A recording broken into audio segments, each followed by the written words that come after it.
वहां पर भगदड़ मच गई। हालांकि वजह कुछ भी हो, लेकिन इस भगदड़ में 121 लोगों की जान चली गई, जिसमें मोस्टली औरतें और बच्चे होते हैं। एफआईआर होती है, बाबा भाग जाते हैं, सर्च ऑपरेशन चलता है, लेकिन बाबा पकड़ में नहीं आते। अस्सलामुअलैकुम एवरीवन, दिस इज़ यज़ान। कैसे हैं आप सब लोग? आज के वीडियो में हम ये जानेंगे कि हमारे देश का जो सिस्टम है उसमें किस तरह से बहुत बड़े फिल्म स्टार को 5 घंटे के अंदर बेल मिल जाती है और एक नॉर्मल आम इंसान 4 साल से जेल में बंद है, और वो भी क्यों। ये वीडियो अगर आप एंड तक देखोगे आपको सारी चीज़ें अच्छे से समझ आएंगी। स्टार्ट टू एंड तक पूरा देखिएगा। Let's start this video. हमारी सोसाइटी में जस्टिस सिस्टम को लेकर एक बहुत ही फेमस कोट है, कानून मकड़ी का वो जाला है जिसमें कमजोर तो फंस जाता है, लेकिन मजबूत उसे तोड़कर निकल जाता है। और इसका एक परफेक्ट एग्जांपल अभी हाल ही में सामने आया। पुष्पा 2 मूवी के लीड एक्टर अल्लू अर्जुन को अरेस्ट किया गया। कोर्ट ने उन्हें 14 दिन के लिए जेल भेज दिया। मामला हाईकोर्ट पहुंचा और हाईकोर्ट ने उन्हें फटाफट जमानत भी दे दी, और यह सब सिर्फ 5 घंटे के आसपास हुआ है। हालांकि अल्लू अर्जुन की एक रात जेल में गुजरी, लेकिन अगले ही दिन सुबह सुबह वो जेल से बाहर भी आ गए। पूरा मामला क्या था पहले वो समझ लेते हैं, फिर आपको एक कड़वी सच्चाई भी बताते हैं। अल्लू अर्जुन जो कि तेलुगु सिनेमा के एक एक्टर हैं, इंडियन सिनेमा के one of the most highest paid actor में से एक हैं, फोर्ब्स इंडिया की 100 सेलिब्रिटी लिस्ट में आते हैं, और अब तक इन्हें कई अवार्ड्स भी मिल चुके हैं, जिसमें एक national film award, 6 film fair award और 3 नंदी अवार्ड भी शामिल है। इसके अलावा इंडियन सिनेमा में इन्हें एक जबरदस्त डांसर भी माना जाता है। बाकी इन्हें स्टाइलिश स्टार, आइकन स्टार भी कहा जाता है। इनकी टोटल नेटवर्थ करीब 460 करोड़ रुपए है। फैमिली देखें तो दादा अल्लू रामलिंगम, इन्होंने 1000 से भी ज्यादा फिल्मों में काम किया। फादर अल्लू अरविंद टॉप क्लास के प्रोड्यूसर हैं, साउथ के फिल्मी भगवान चिरंजीवी के भतीजे हैं, और इनके चाचा पवन कल्याण जो कि एक्टर के साथ साथ पॉलिटिशियन भी हैं, और इस टाइम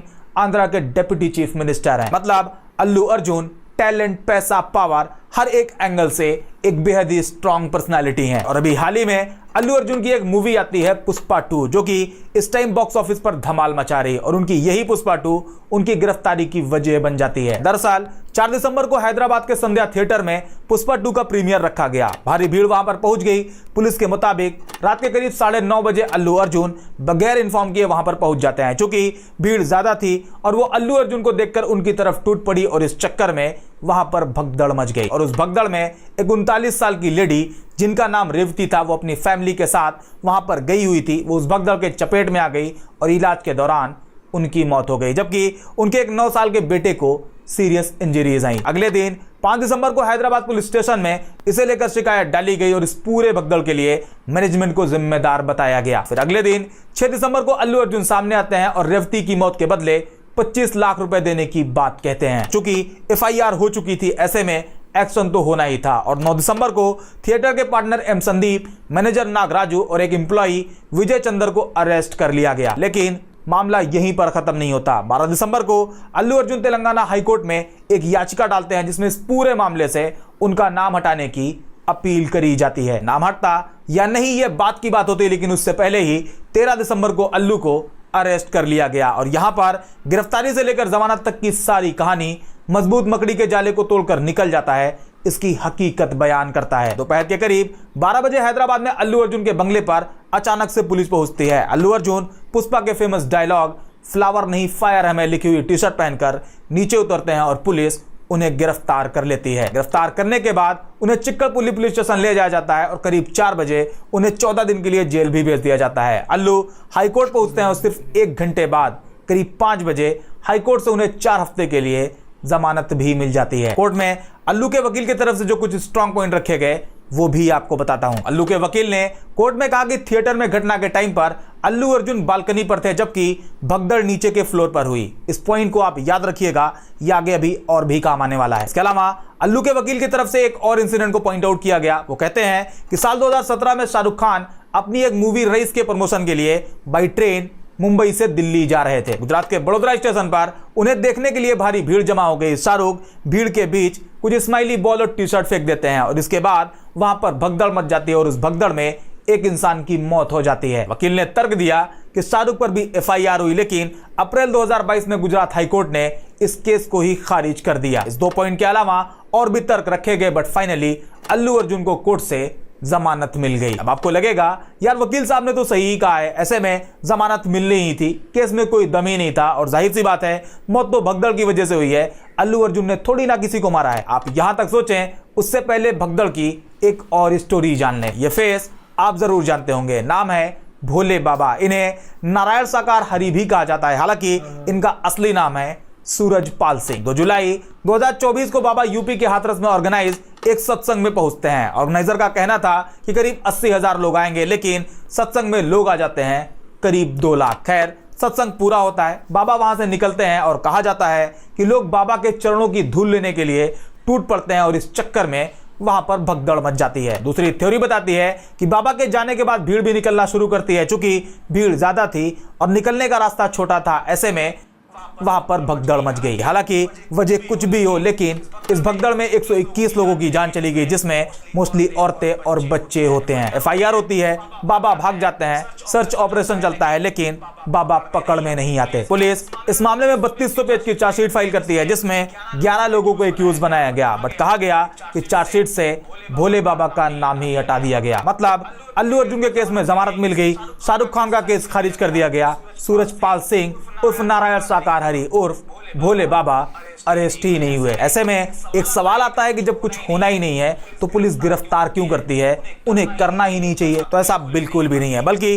पुलिस गिरफ्तार कर सकती है और उसके लिए बाकायदा कानून बने हुए हैं। पुलिस एक्ट 1861 के सेक्शन 30 के मुताबिक अगर कोई इंसान कोई इवेंट ऑर्गेनाइज करता है तो उसे SDM को एप्लीकेशन देकर उसकी परमिशन लेनी पड़ेगी और उन्हें यह बताना पड़ेगा कि उस इवेंट में कितने लोग आने वाले हैं, ताकि पुलिस उस भीड़ के हिसाब से सिक्योरिटी इंश्योर कर सके। इसलिए ऐसा बिल्कुल भी नहीं है कि कुछ होता नहीं, होता है, लेकिन बस वही मकड़ी का जाला, कमजोर और मजबूत वाली कहानी। हालांकि अगर थोड़ा सा और पोलाइटली देखें तो पिछले कुछ टाइम पहले एक लाइन खूब रिपीट करी जा रही थी। फॉर्मर CJI जस्टिस चंद्रचूड़ एक इवेंट में कहते हैं, bail is the rule, jail is the exception. Jail एक अपवाद है, जमानत एक नियम है। वो कहते हैं, मैंने A से लेकर Z तक को बेल दिया, मतलब अर्नब से लेकर जुबैर तक।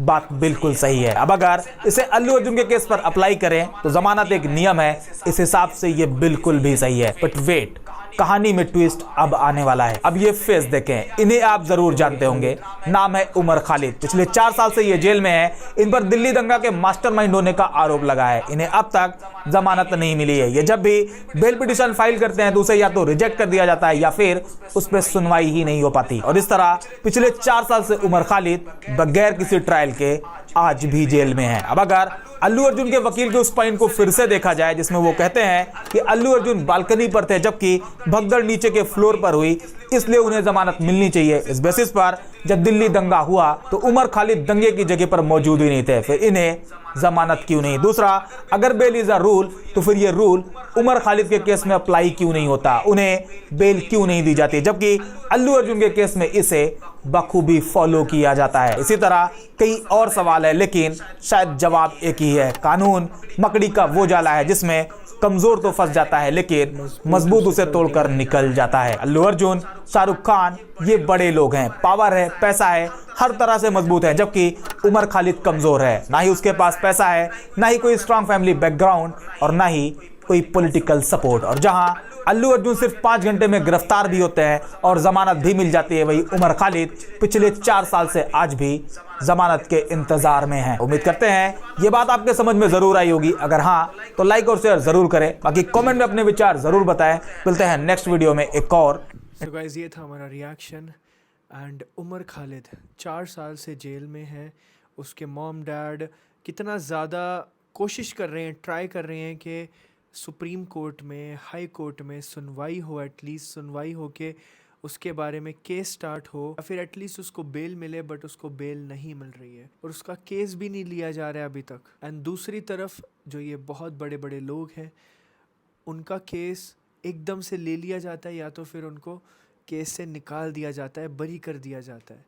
121 लोग यार, 121 लोग।